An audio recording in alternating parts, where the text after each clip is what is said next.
Joker is a standalone origin story to almost everyone's favourite DC villain, the Joker. And I was extremely excited for this due to the prospect of a character-based Joker film. He's a character with real depth and real richness in what he can explore with his origin, and because of all the incredible reviews coming out the Venice Film Festival and from general critic screenings. And I would say it doesn't quite live up to the hype that the critics have given it, but it is still undeniably an incredible film. Joaquin Phoenix, as you've likely heard, is astonishing and truly Oscar-worthy. He does so many subtle, small things that all add up to the evolution of Arthur Fleck as a character, particularly during a key scene about half an hour into the film. And his performance is so impactful that after he'd had the Joker makeup on for 20 or 30 minutes, I realised that I'd almost completely forgotten the man he was at the start of the film. It's a truly transformative performance, and one that sucks you in and forces you to watch Arthur in despair and desperation for this poor man as he goes down his dark path into madness. Todd Phillips' direction is stellar, and there are countless beautiful shots thanks to the cinematography.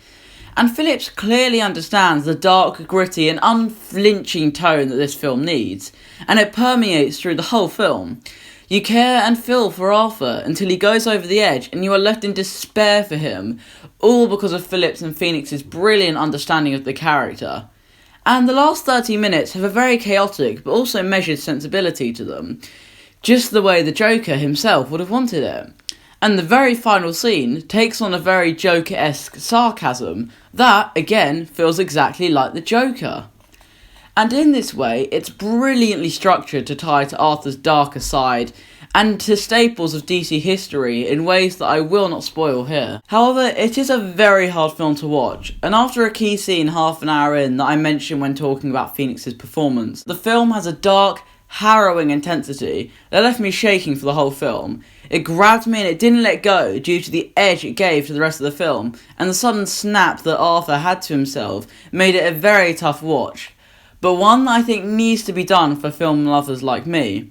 It may be disturbing for some, and I can see why, as it's almost a tragedy in the exact opposite way to how Arthur feels his life is. He repeatedly says he thought his life was a tragedy, but he realises it's a comedy, when it really is a tragedy to us with all the despair we're feeling for him, and we're just so desperate for this poor man who's been beaten down, and we just don't want these horrible things to happen to him, and for him to go down this horrible dark path and to do these horrible things.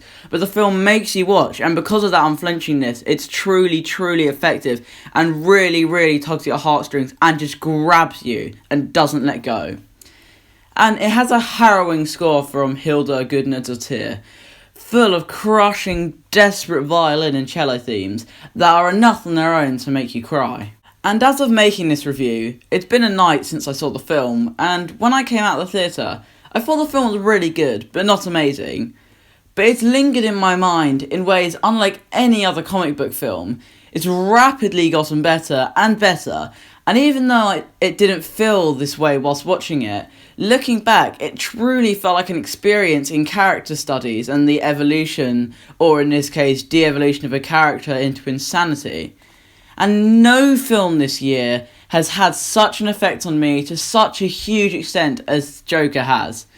And when I first came out of the theatre, I was going to give it a 9 out of 10.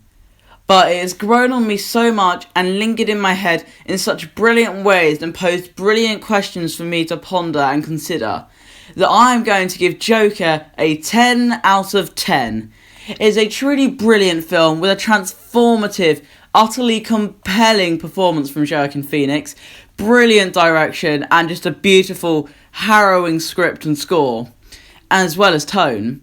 And even though I have given the film a 10 out of 10, do temper your expectations, as it's not quite as incredible a film as the critics have said, but it is still a very good film. And it is a hard watch, so it's going to be a long, long time before I ever watch it again, despite the fact I thought it was a brilliant film and I did love it.